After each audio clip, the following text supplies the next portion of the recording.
बड़ी समस्या ये थी कि उसके सिर में चोट के कारण वह अपना पिछला समय भूल चुका था। अब कहानी एक नए मोड़ पर थी। दिलजीत को अंकिता याद नहीं थी, वह उसे पहचान भी नहीं पा रहा था। अंकिता ने दिलजीत का पूरा ख्याल रखना शुरू किया। डॉक्टरों ने कहा कि उसे धीरे धीरे सब याद आ सकता है, लेकिन इसमें समय लगेगा। अंकिता ने हार नहीं मानी। उसने हर दिन दिलजीत को उनके पुराने पलों के बारे में बताना शुरू किया। शादी की तस्वीरें दिखाईं, उनकी पहली मुलाकात की बातें की और उन झगड़ों की भी याद दिलाई जो कभी उनकी जिंदगी का हिस्सा थे। दिलजीत चुपचाप सुनता रहा, लेकिन उसकी आंखों में कोई पहचान नहीं थी। अंकिता अब टूटने लगी थी, लेकिन उसने खुद को संभाला।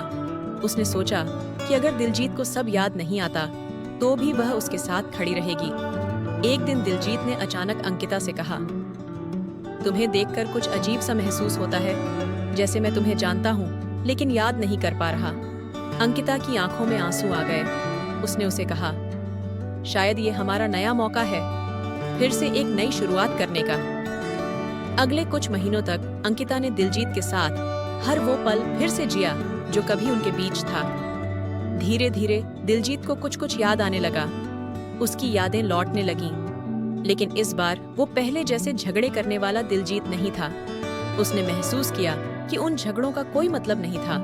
उसने अंकिता से कहा, मैंने महसूस किया है कि हमने बहुत वक्त उन बेकार झगड़ों में बर्बाद कर दिया जो हम दोनों के प्यार के आगे कुछ भी नहीं थे। अब दिलजीत और अंकिता की जिंदगी फिर से पटरी पर आ चुकी थी, पर इस बार वो प्यार, इज्जत और समझदारी के साथ अपने रिश्ते को आगे बढ़ा रहे थे। झगड़े अब भी होते थे, लेकिन वो झगड़े अब प्यार की मिठास में घुल चुके थे।